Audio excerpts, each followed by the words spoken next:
The man that made Lil Durk move out of Chicago goes by the name 051 Melly, and what this man did to Durk's circle is something that don't get talked about enough. While the world was watching Durk climb out of Chirac and become one of the biggest rappers on the planet, there was one individual on the south side of Chicago who was systematically dismantling everything Durk had built around him, killing his manager, killing his cousin, making diss tracks feel like death sentences, and turning Durk's own city into a place where even the man himself couldn't move in peace.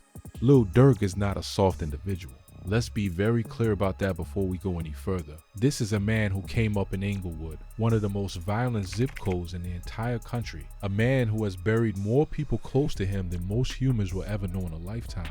A man whose name carries real weight in the streets of Chicago, not just in the music industry, but when it came to 051 Melly, Durk could not catch him, could not stop him. And according to what the streets say, Durk eventually had to leave Chicago, in part because of what this man had done to his people. No cap. By the time 051 Melly was done moving the way he moved, Durk had lost his manager, his blood cousin, close members of his OTF circle, and had an op so dangerous that a rumored $150,000 bounty was allegedly placed on Melly's head just to neutralize the threat. And even then, Melly ate the hit, took a bullet to the head, and still walked it off. That is the kind of individual we are talking about today. The name 051 Melly, real government name Yarmel Williams, became a legend in Chirac for reasons that go far beyond music. He was not a rapper. He was not a celebrity. He was a street soldier from the south side who accumulated a body count that had even the most dangerous factions in the city showing him respect. They called him the gravedigger of Chirac. They gave him that name. You don't get called the gravedigger unless you've dug graves. And the graves he dug hit Lil Durk's world harder than anything Durk had ever experienced on the way up.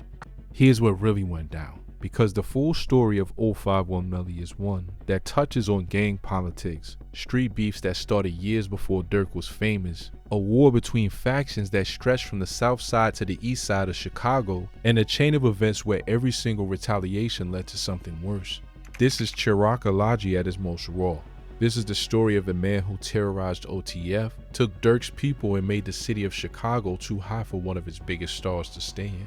Stay locked in. We are not rushing through this one. But real quick, if you're serious about winning in the rap game, I put everything I know into one ebook. I'm talking how to actually grow an audience from zero, how to get labels reaching out to you with deals, and even how to get paid in this industry without ever touching a mic. And nah, it's not too late. People love to say the wave passed. It didn't. New artists and new hustlers are blowing up every single day, and the ones eating are the ones who started now instead of waiting. It's only $39. That's a few cups of coffee for a blueprint that can change how you move in this game forever. Links in the description bio. Go grab it, then let's get back to the video. To understand why 051 Melly matters so much, not just in the streets but specifically in relation to Lil Durk and OTF, you have to understand what Chicago's south side looked like in the early 2010s. This wasn't just a rough neighborhood. This was ground zero for what would eventually become drill music, a genre that blew up globally because it told the truth about what was happening on those blocks. And the truth was that people were dying at a pace that was staggering even by the standards of a city already notorious for its violence. In this environment, your crew, your set, your gang affiliation, that was your identity, that was your protection, that was your family. And the beefs between these crews weren't entertainment. They were life and death situations where one wrong move, one wrong appearance in a music video with the wrong people, one wrong post on Twitter could end your life. 051 Melly and Lil Durk ended up on opposite sides of one of the ugliest, most personal beefs in the history of Chirac street politics. And by the time the smoke cleared, Durk's inner circle had taken casualties that were irreplaceable. His manager was gone, his cousin was gone, and 051 Melly was out here taunting Durk publicly, laughing at the losses, posting disrespect online like it was nothing, because to him, it wasn't nothing. This was just how Chirac moved. The bigger story though is how we even got here, because Melly's beef with Durk didn't start with Durk. It started somewhere else with a chain of events that pulled Melly deeper and deeper into a war, across multiple fronts, against THF, against 600, against GGE, and then eventually locked them into a personal vendetta with OTF that would define the last chapter of his life. To understand how all of this connected, we gotta go back to where Melly came from. We gotta understand who this man was before the nickname, before the reputation, before he became the name that made Chirac hold his breath. Let's rewind. Yarmel Williams grew up on the south side of Chicago, specifically in the Calumet buildings and Randolph Towers. The address, 6217 South Calumet Avenue. That was the home of the Black Disciples. That was the block. That was where Melly got his foundation, where his identity was formed, where the street codes he would live and die by were absorbed from childhood. His stepfather was OGBD Jerome Golden, also known as Frito, a man who is currently serving life in prison for armed robbery and 4 murders. You want to understand the environment that shaped Yarmel Williams? Start there. His biological father, Yamur William, was in the picture some of the time, but Melly also spent significant time with his uncle Woo-Boo, Kurt Mack, until Kurt Mack got murked back in 2007. He also had deep family ties to his uncle G-Slim, one of the founders of NLMB, No Limit Muskegon Boys, another feared faction on the south side. So Melly didn't just stumble into the streets. He was born into a bloodline that had been deep in Chicago gang politics for generations. His mother Angie, his brother Woo, his sister Kenjay, his whole family was navigating the same terrain. When the Calumet apartments were eventually torn down, the family relocated to 59th and Calumet, which put them in proximity to 600, a faction that would later become one of Melly's most dangerous conflicts. At Deuceable High School, Melly was surrounded by Mickey Cobras, a gang active in the 50th and 51st Street area. But Melly wasn't really Mickey Cobra, he was BD, Black Disciples, but operating as something of a renegade, affiliated with a subset called Young Money, also known as YM. This is important because YM's main ops were BD, which technically made Melly an enemy of his own original set. But Melly was the kind of person who moved beyond those rigid lines. He had respect in multiple areas across the South and East Side because of the way he carried himself, not because of who his paperwork said he was affiliated with. Melly became close with KTS-One's cousin, 051 Zico of Young Money. That connection solidified his commitment to the YM movement. Melly started going hard for YM, riding for them, putting in work for them, earning a reputation in the process. His whole evolution as a street figure began to accelerate from that point forward, because everything about his personality and his mentality was geared toward loyalty and retaliation. Once he was in, he was all the way in. And once someone violated his people, there was no letting it go. He had connections. He had respect from Jaro City, from NLMB, from various factions across the South Side. He was cousins with 051 KD. He moved comfortably across turf lines that most people couldn't navigate. But having connections is one thing. What turned Melly from a well-connected street figure into the gravedigger of Chirac was the pain. The loss after loss after loss that kept piling up, and what he did with every single one of those losses. It can be said, and people who knew him have said this, that pain turned Melly from a savage into a monster. Each homie he lost, each funeral he attended, each Twitter post from ops disrespecting his dead, all of it hardened him into something that even the most dangerous people in Chirac had to acknowledge. And the chain of deaths that launched his war with Durk's camp, it started with a beef that had nothing to do with Lil Durk at all.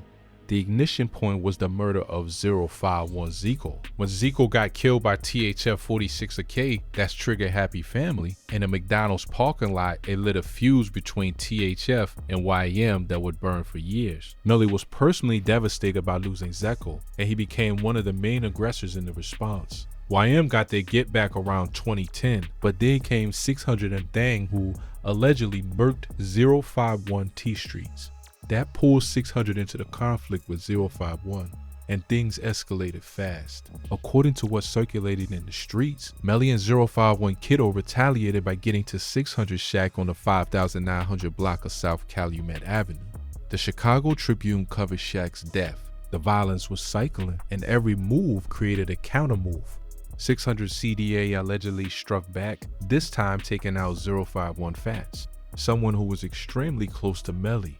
This loss hit different. Melly's Twitter handle changed to @FATZ_Big in tribute to his fallen homie. But where most people grieve, Melly responded with action. 051 Kiddo caught 600 Tricks whacking in a car in the Washington Park neighborhood on the south side, and Tricks was done.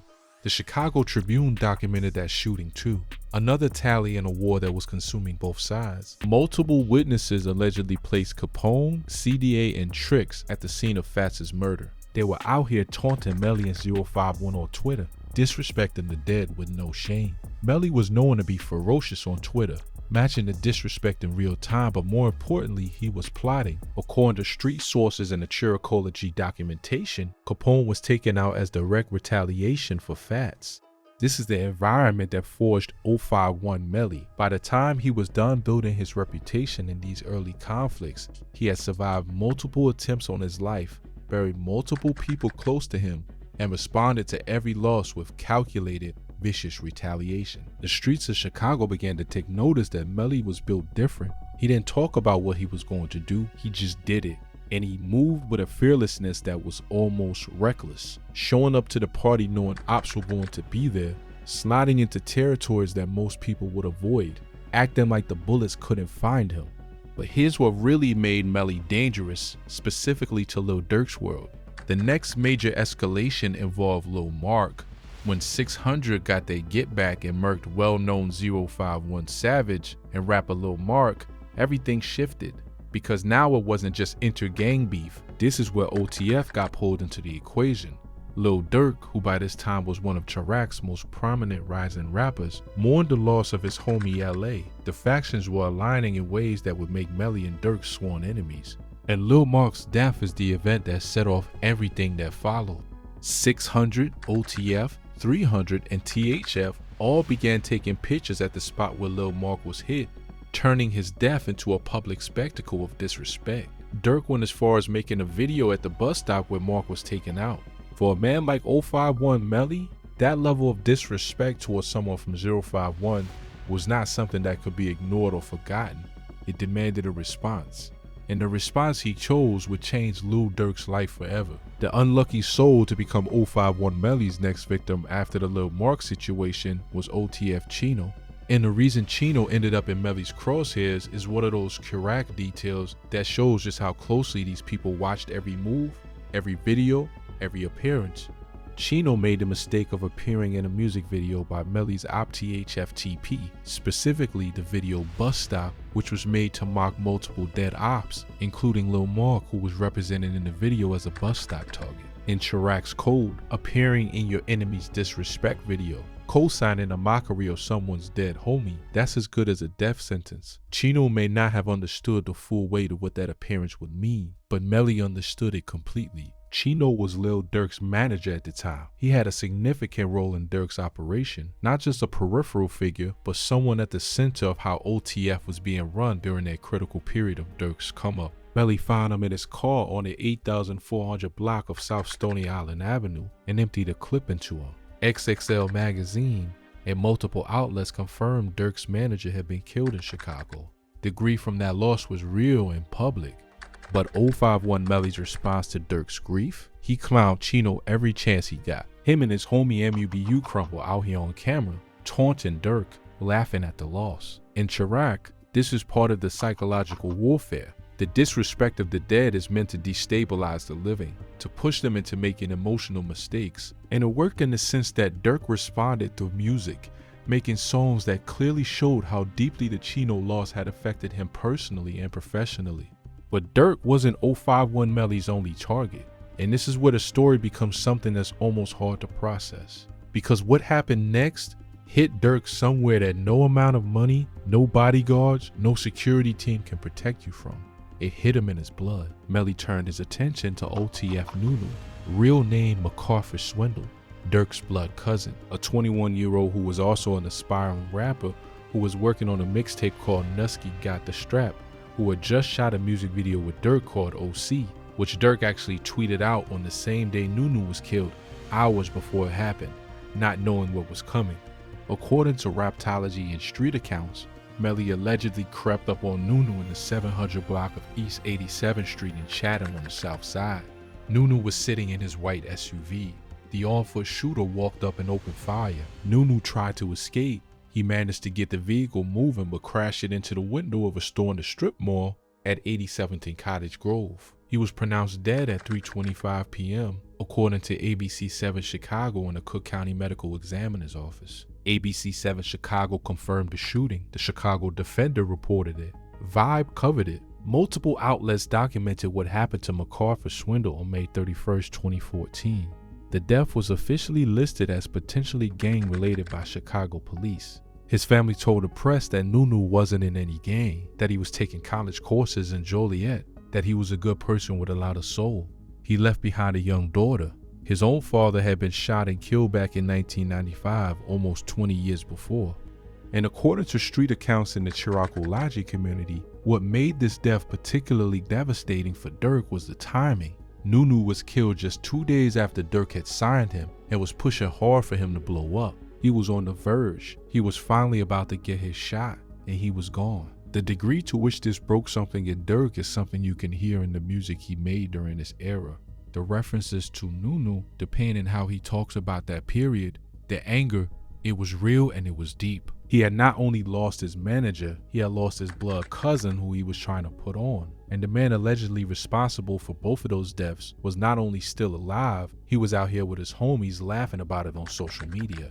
Durk was known in Chicago streets as someone who was not to be taken lightly either. This wasn't a situation where the victim just took the L and went silent. Durk dropped tracks referencing his hatred for Melly. One of the standout songs from this period was Like That, where Durk reportedly rapped, "It's one op that we ain't blast. After him it ain't no fun." That line was understood in Chirac as being directed at 051 Melly specifically. And according to Street Rumor, which is circulated widely in the Chiricahology community, Durk put $150,000 on Melly's head. Whether or not that number is accurate, what is certain is that multiple people came at Melly after those losses in Durk's camp. The pressure on Melly intensified significantly. But here's what people kept finding out about the gravedigger of Chirac. He was incredibly hard to kill. Even with the entire weight of the beef against him, 051 Melly didn't slow down.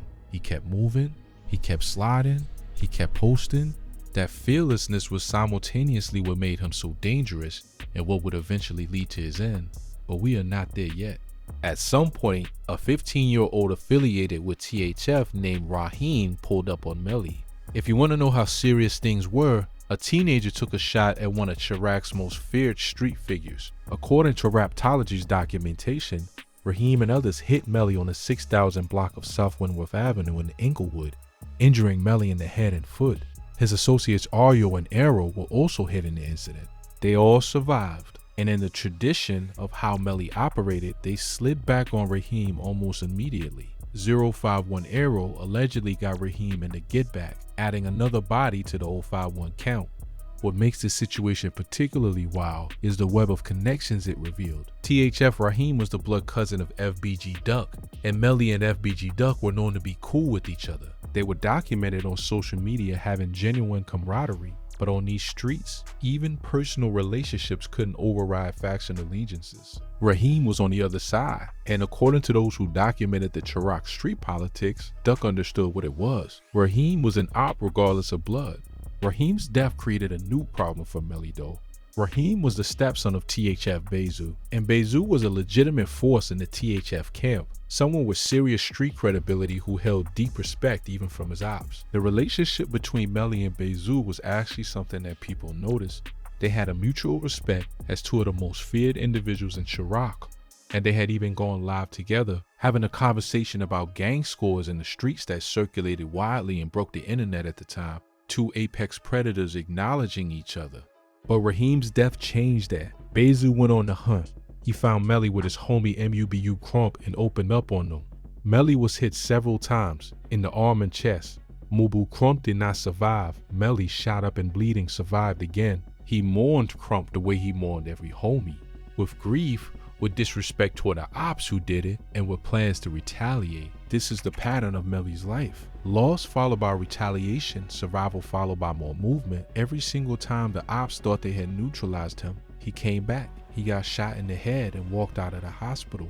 He took multiple bullets to the chest and survived. He was earning a reputation that crossed into the mythological on the south side, that 051 Melly was untouchable, that the bullets couldn't stop him. This reputation made him more confident, and that confidence was beginning to blur the line between fearlessness and recklessness.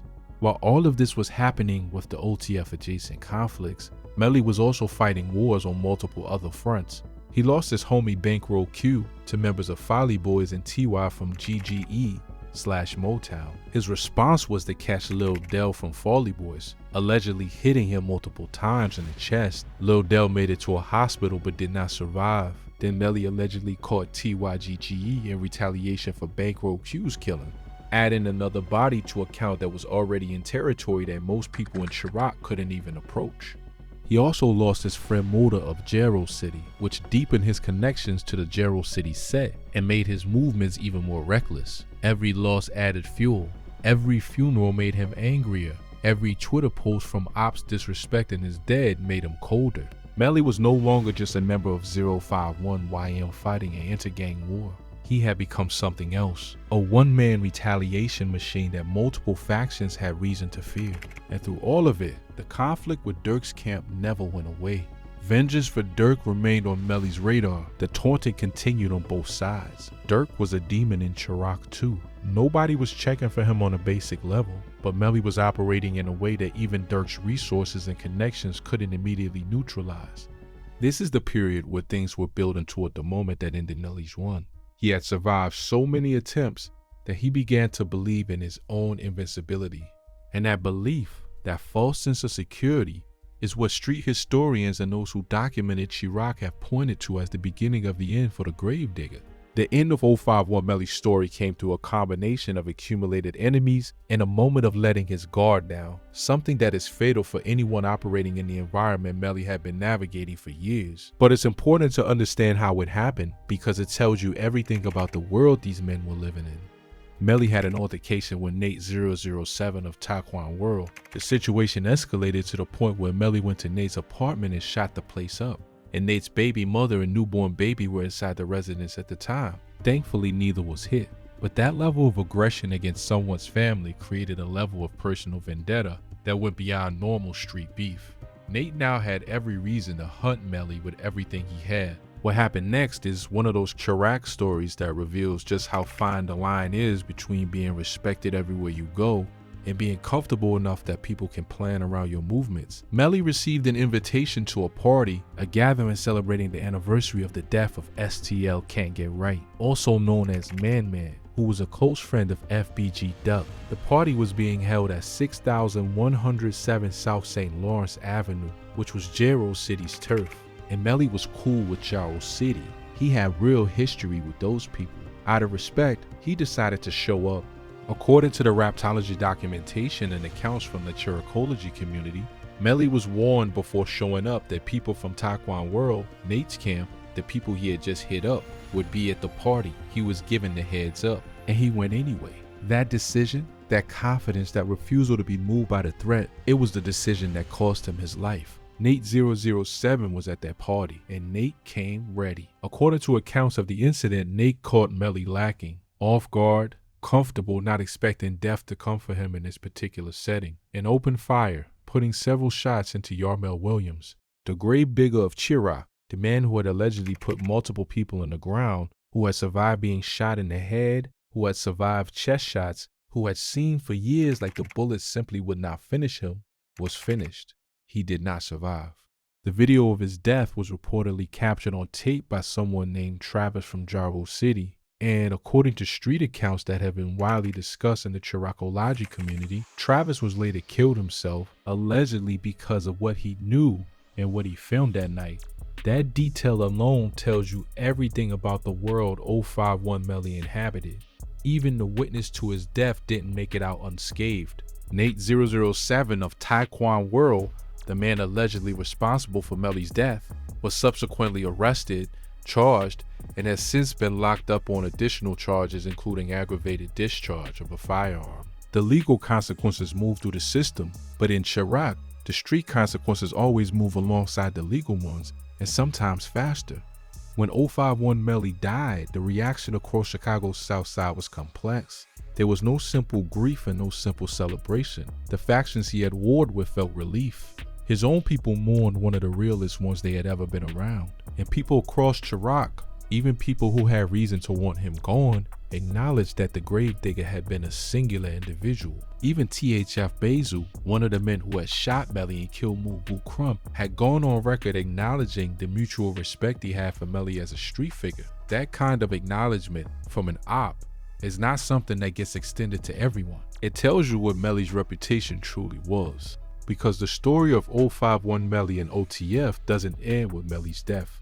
The damage was already done, and the implications of that damage shaped the trajectory of one of Chicago's biggest rap stars. Durk had been vocal in multiple interviews over the years about wanting to move his family out of Chicago. In a noisy Chirac documentary, Durk laid it out plainly, talking about how the violence in the city had become unsustainable, how he had kids now and needed to get them somewhere safe, how Chicago had a particular kind of violence that even he couldn't get comfortable around. He said plainly he was going to move to LA, move his kids out, get them somewhere they didn't have to watch their backs.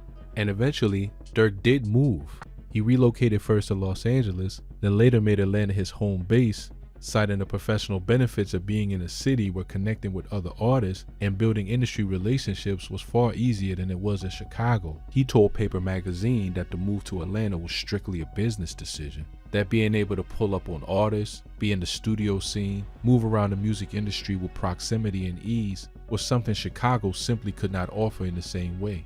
And all of that is true. The business reasons are legitimate. Atlanta was and remains the hub of trap and drill music in a way that keeps you plugged in constantly. But to reduce Durk's departure from Chicago purely to business reasons is to ignore what he had been through in that city. The man had lost his manager, his blood cousin, multiple members of his circle, and the man allegedly responsible for several of those deaths had done it while taunting him publicly on social media, daring OTF to respond eating the bounty that was allegedly placed on his head, and surviving long enough to make it clear that staying in Chicago meant staying in a war that had no clean resolution. Durk's older brother D-Thane was killed in Chicago in 2021. In a shooting, the violence kept coming for OTF and for Durk's blood even as his career was reaching its peak. The pattern of loss that 051 Melly helped establish, the targeting of people in Durk's immediate circle, continued through different hands and different beefs long after Melly himself was gone.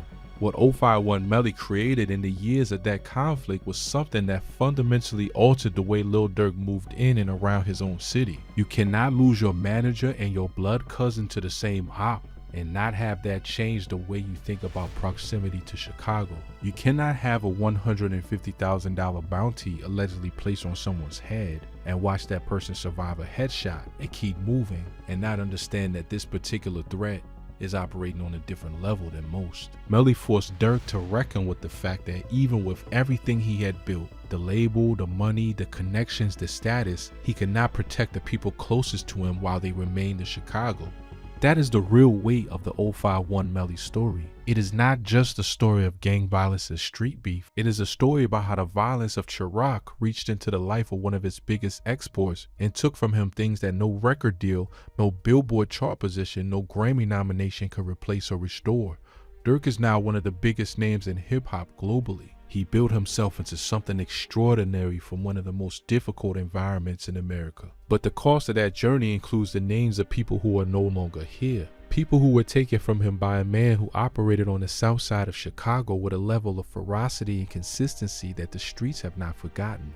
051 Melly, government name Yarmel Williams, is gone. The gravedigger of Chirac dug enough graves that eventually one was dug for him. But his legacy in the streets of Chicago, in the lore of Chiracology, in the documented history of what happened to OTF Circle during that critical period of Lil Durk's rise, that legacy is permanent. You don't get a name like the gravedigger by accident, and you don't make one of the greatest rappers to ever come from Chicago leave his own city without being something truly exceptional in the most terrifying sense of that word.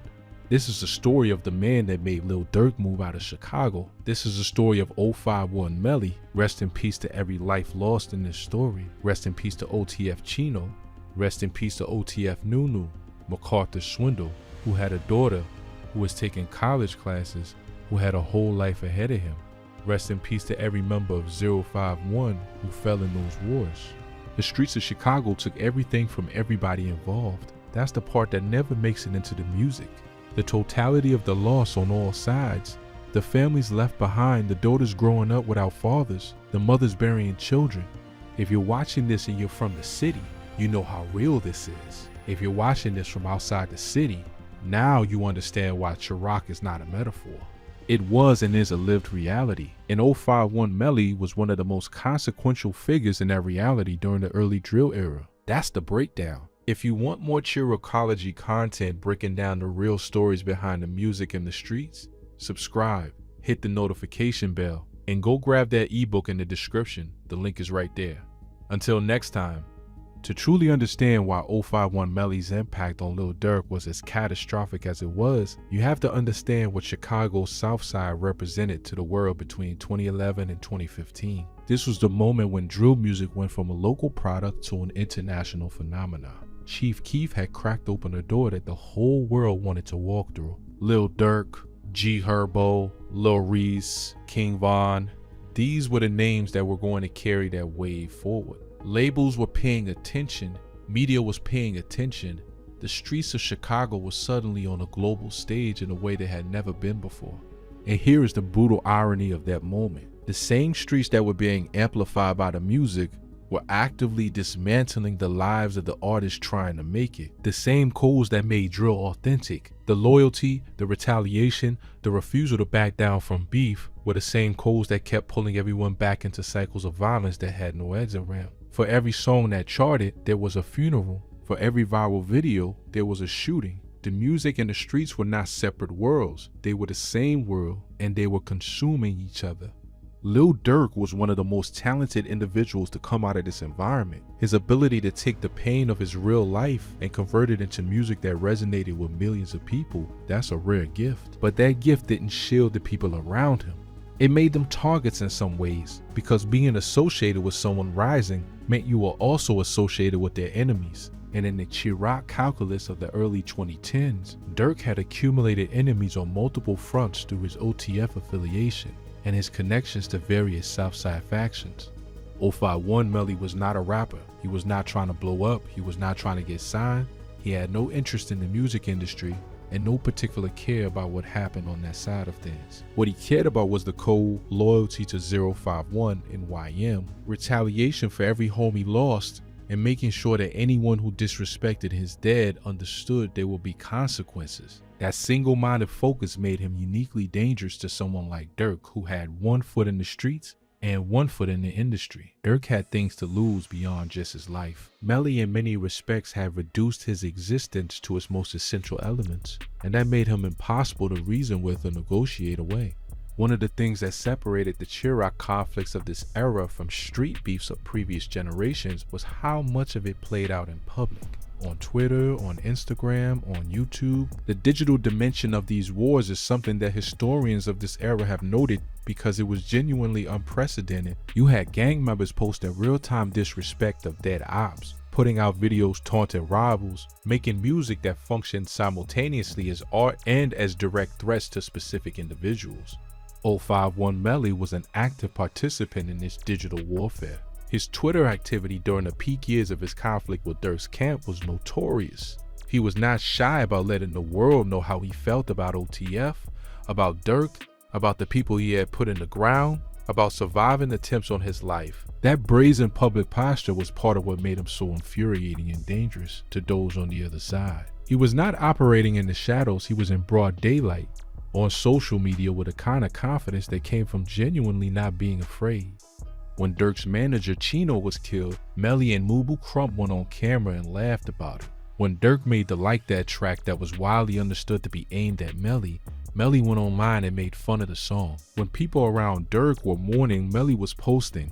The psychological dimension of this warfare is something that those documenting Chiracology have emphasized. The social media disrespect was not just trolling, it was a calculated escalation tool. It was designed to make the other side emotional, to make them sloppy, to make them make mistakes in pursuit of retaliation. And it worked both ways, because Durk and his camp were also active in the space, also making moves that escalated the conflict. The video at the bus stop where Lil Mark was hit, that was the kind of move that was going to draw a direct response from someone like Melly. In Chirac's social media era, everything was evidence and everything was provocation simultaneously. What you posted could get you clout and get you killed. One of the most genuinely strange and humanizing details in the entire 051 Melly story is his relationship with FBG Duck.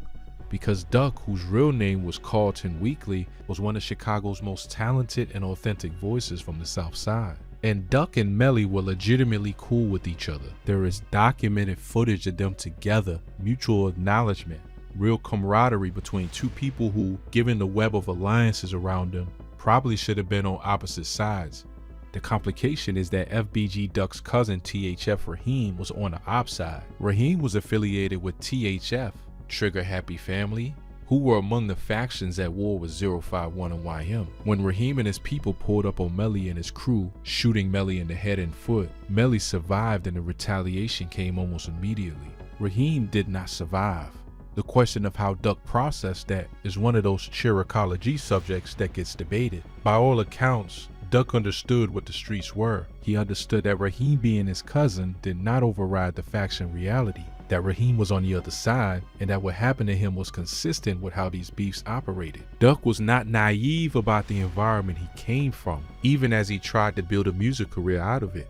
FBG Duck himself was tragically killed on Oak Street Beach in August 2020 in a brazen daylight shooting that sent shockwaves through Chicago and the entire hip-hop world. His death became the center of one of the most significant federal RICO cases to emerge from the Chicago drill era, eventually resulting in convictions tied to OTF affiliates, bringing the legal consequences of all of these street conflicts into the federal court system in a way that exposed just how interconnected all of it had been for years.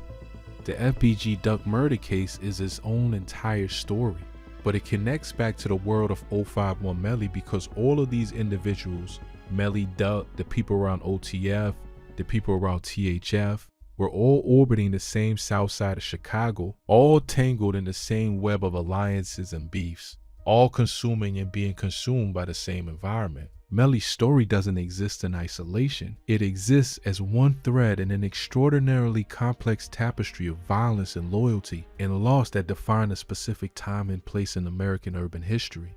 When you line up everything that Lil Durk lost over the years in Chicago, not just in the Melly conflict specifically, but across the full arc of his life in the city, the picture that emerges is staggering. His manager, his cousin, his close OTF affiliates, King Vaughn, his protege and one of his closest companions, killed in Atlanta in 2020. His older brother D-Thang killed in Chicago in 2021. The losses just kept accumulating year after year, even as Durk's career was ascending to heights that most rappers never reach.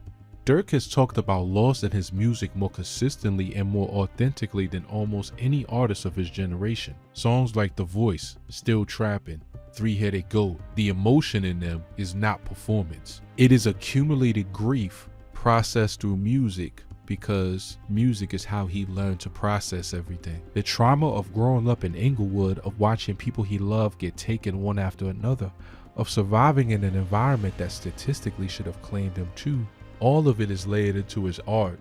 The specific losses tied to 051 Melly, Chino and Nunu, were among the earliest and most personal. Chino was his manager, someone in his professional inner circle, someone he worked with daily to build his career. Nunu was blood. Nunu was family. Nunu was someone Durk was personally investing in, trying to give an opportunity, trying to pull out of Chicago through music the same way Durk himself was trying to get out. And Nunu was killed on the same day Durk had just posted their music video together, hours before the shooting happened. The timing of it is the kind of thing that stays with a person forever. There is something particularly cruel about losing someone you were in the act of trying to help. Nunu wasn't just a statistic in a gang war to Durk. He was a cousin he was actively trying to save through the one tool Durk had: music, industry connections, the platform he was building. And even that wasn't enough to protect him. Chicago took him anyway. 051 Melly allegedly took him anyway. That understanding that no amount of success, no amount of money or status or movement could fully protect the people he loved in Chicago is part of what drove Durk out of the city, not cowardice, the opposite of cowardice. The recognition that continuing to be present in a war that was taking everyone around him was not loyalty. It was participation in his own people's destruction. Leaving Chicago was a survival decision, and the man who made it most necessary, who took the most irreplaceable people from Durk's life in the most personal ways, was 051 Melly. 051 Melly's legacy in Chiracology is complicated in a way that all legends from violent circumstances are complicated. In one hand, the streets of Chicago revere him as one of the most authentic and fearless individuals to ever operate in that environment. The nickname gravedigger was not given out of affection. It was given out of fear and respect, which in Chirac are often the same thing. He earned that name in blood, in retaliation, and the consistency with which he moved against his enemies regardless of the consequences to himself. On the other hand, everybody that Melly allegedly put in the ground was somebody's son, somebody's cousin, somebody's father, somebody's friend. Chino was somebody's person. Nunu, MacArthur's swindle, was a 21-year-old with a daughter taking college classes, trying to make it out through music, whose aunt told to press it with a lot of soul and that it needed to stop. That aunt was right. It needed to stop. And it didn't stop. It just kept going. The cycle that 051 Melly was both a victim of and a perpetuator of is the cycle that has consumed Southside Chicago for generations. Poverty, neglect, lack of opportunity, the dismantling of public housing without adequate replacement. All of this created the conditions in which gang membership became the only viable social structure available to young men who had nowhere else to belong. Once you're in that structure, the code operates whether you want it to or not. Someone takes from you, you take back. Someone disrespects your dead, you make them pay. The violence is not random. It follows a logic that is internally consistent even when it is externally catastrophic. Melly was one of the most extreme expressions of what that logic produces when a person has extraordinary capability for violence and extraordinary pain tolerance, both physical and emotional. He absorbed loss after loss and converted each one into action rather than paralysis. In a different environment, those qualities might have built something remarkable. In Chirac, they built a body count and a legend in an early grave. He is gone. The people he allegedly killed are gone. The people killed in retaliation for his actions are gone. And Lil Durk, the man who was in the crosshairs of all of it as a target and as a victim, is now in Atlanta building one of the most successful careers in the history of hip-hop, carrying all of those names with him in every song he makes. 051 Melly, Yarmel Williams, the gravedigger of Chirac. He was born into a war he didn't start, and he fought it with everything he had until someone fought back harder. That is his story. That is the story of the man who made Lil Durk move out of Chicago. The full picture of why Lil Durk left Chicago becomes clearer when you map his movement chronologically against what was happening in his life on the ground. He first talked publicly about wanting to move his family in the noisy Chirac documentary, footage that captured the honest fear of a young man who had already started losing people and could see where the trajectory was headed. This was not a man performing toughness for the camera. This was a man saying plainly that he needed to get his children out of an environment that was consuming everything around him. The losses to Melly's alleged campaign, Chino's death, Nunu's death, came during the 2013 to 2014 window. Right at the moment Durk was breaking through in the music industry. He was signed to Def Jam in 2013. He was making XXL's freshman list in 2014. He was on the verge of becoming something enormous. And simultaneously, the street reality he was rooted in was dismantling his inner circle with brutal efficiency. The parallel story of Durk becoming a superstar while grieving his dead is one of the defining narratives of the drill era. It is impossible to separate the music from the pain because the music was the pain converted into something the world could hear. Every mixtape, every feature, every chart performance was built on a foundation of loss that most of his listeners could barely comprehend. They heard the music. Durk lived the reality that made it. By the time he relocated from Chicago to Los Angeles and then settled in Atlanta, Durk was making a rational calculation. The city had taken enough. The beef with Melly's faction was one of the most direct contributors to that calculation. When you lose your manager and your blood cousin to the same individual, when the man allegedly responsible survives a $150,000 bounty and a headshot and keeps moving, you understand that there is no version of staying in Chicago that ends differently. More people around you will be targeted. More funerals will follow. Atlanta gave Durk what he needed on every level. The music industry infrastructure, the physical distance from the most active conflict zones, the ability to move without the constant weight of Chirac's specific geography and its attendant dangers. He has been outspoken about wanting the people he loves to be safe, about investing in real estate and legitimate businesses, about building something that can sustain his family across generations, rather than just surviving week to week in the South Side. But Chicago is still in him.